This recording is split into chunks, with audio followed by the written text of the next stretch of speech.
Alright, I'm gonna show you something super cool today. So go to Google and type in Seagull 76, which is by Aladdin Company. Buy one from their website. It's like 25 bucks. I know this is all a little expensive, but hey, this is so cool. Then go to 8-Bit Dough Company.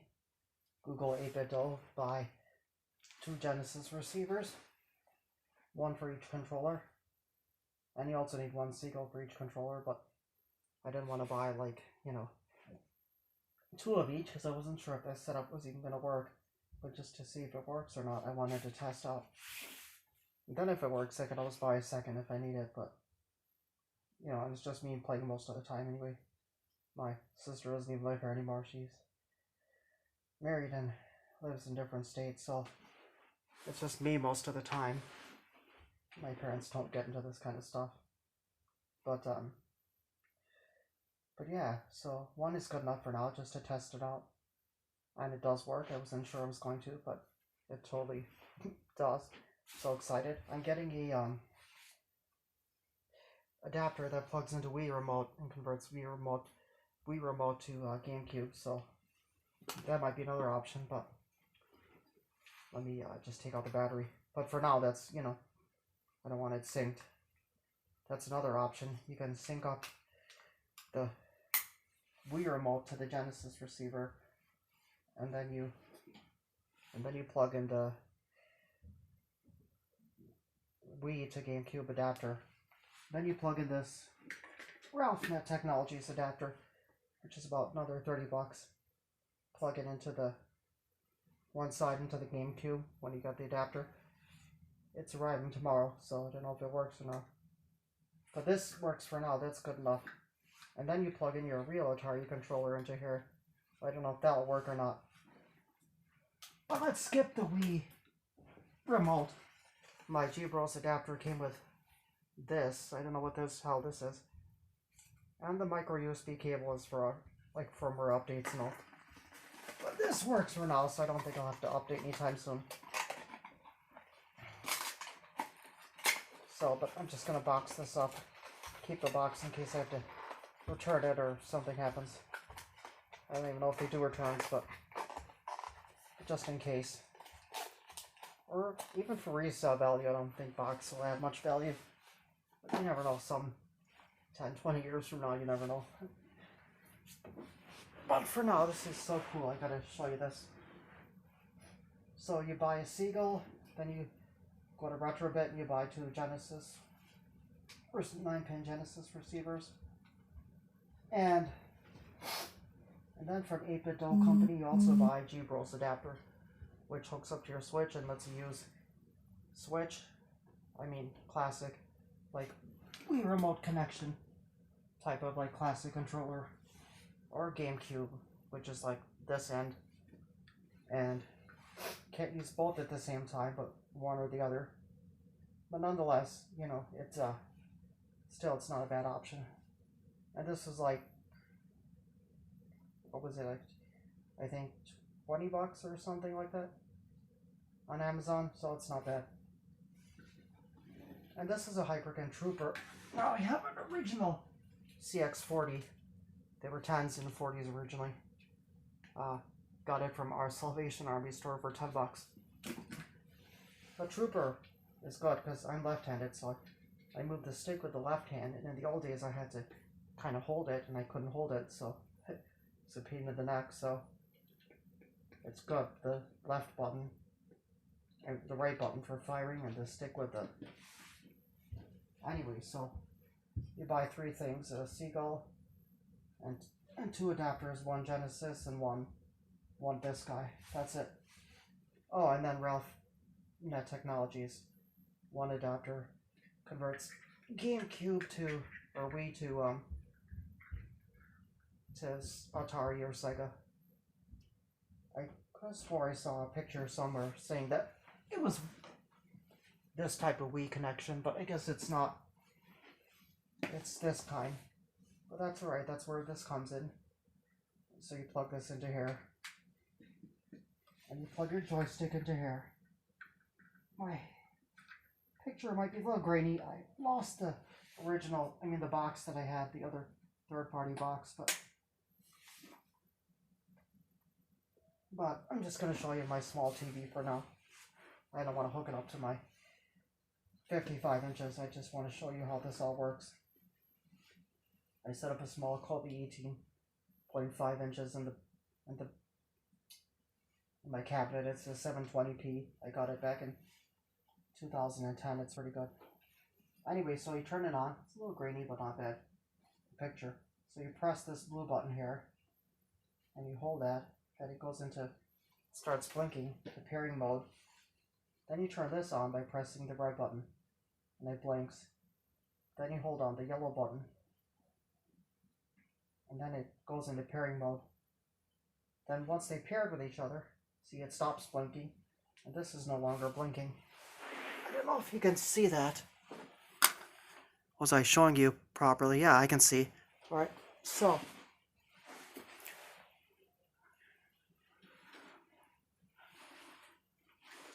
oh, maybe that's not, I'm not set really. Yeah. But if I put the remote here, yeah. Yeah, so.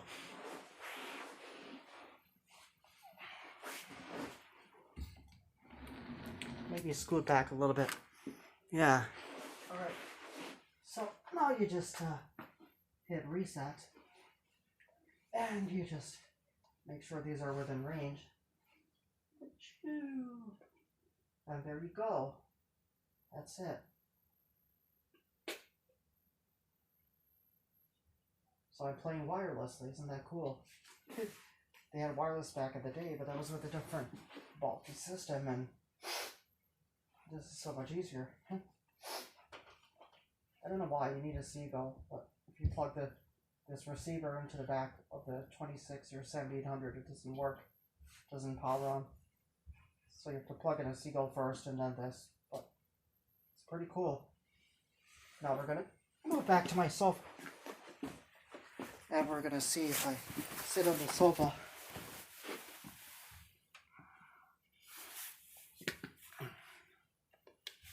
All right, gonna reset her, and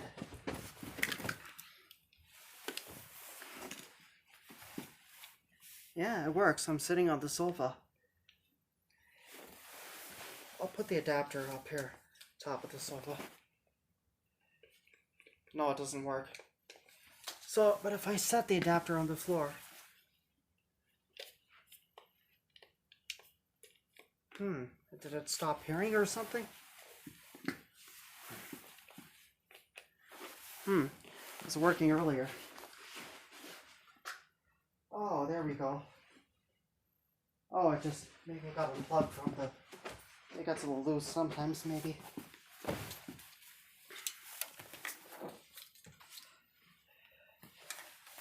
Alright, so I'm just gonna lay this on top of the sofa, and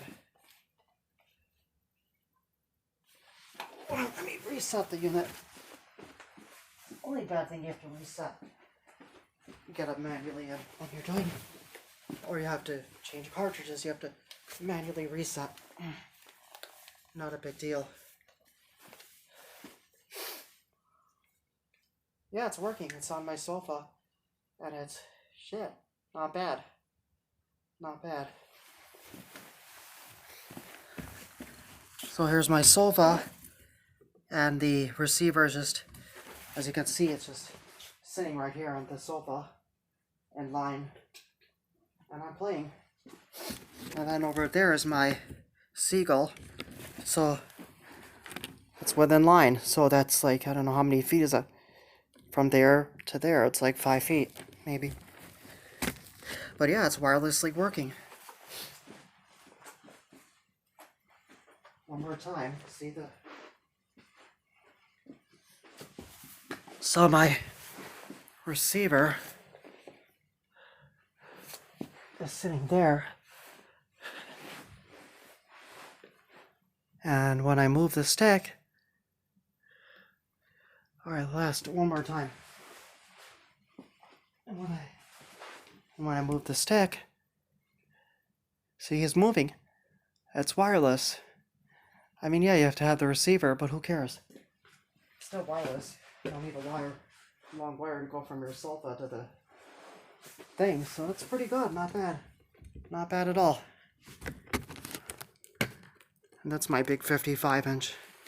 I got a TLC 55 inches from Costco, $3.50 plus tax. That's not bad. And on the wall in the corner there, I got a old 1990 RCA, 19 inches from back in the day. Works good too. Everything is working except the coax connector in the back chip broke off and it was getting weak, so I think I was trying to unscrew something and it snapped, not fully. So I was able to get a friend, take off the back cover, add some solder, and I was able to solder it back together and throw some glue on there. It's pretty tough now. But yeah, 90, 2000, 2010. Almost 30 years later, she's still working. Not bad at all. But anyway, so I don't know if this Wii remote and the other thing will work. But hey, that's not bad at all. You just get a Seagull, get a Retrobit Genesis adapter, get a gbros, and one RalphNet adapter that goes from GameCube to Atari. That's not bad. So the Seagull powers on the Retrobit Genesis receiver, sends a signal to the gbros, and then whatever's plugged into the gbros works. Either a Wii remote or this adapter and my controller. I saw on YouTube yesterday video, a guy hooked up he had the retro AVS system, Nintendo NES clone, and he was using a NES receiver into that, and then he plugged in the classic receiver into this classic side of the thing, and he got that talking to each other. So then I knew that this wasn't strictly for GameCube, and it might work on the way I was planning to do it too, and it does. So I was going to do like a step in between and connect first the Wii remote to this, but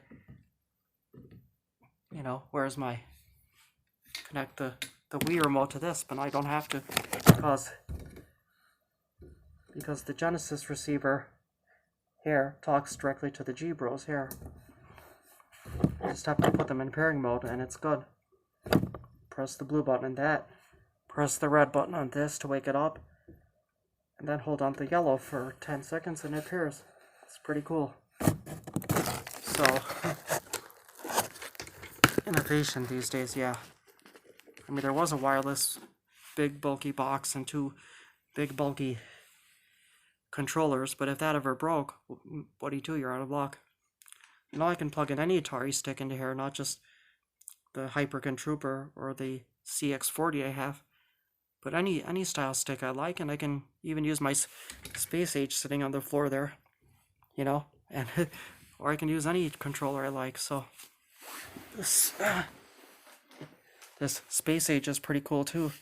It's got a fire button, and it's pretty cool. So the red thing on top is not a button, it's just for looks. But yeah, it's pretty cool. So that's really neat, getting wireless working on a 77 to 87 to 97 to 2017 on a 43-year-old system. Well, 2600 came out in 77, Junior was later 80 something, but still, even, let's see, at least 30 plus year old system, so not bad at all. So that's pretty cool. I don't know why the screensaver is turning different colors. That's cool, but that's pretty cool having wireless on a 30 plus year old system. Not bad. So thanks for watching.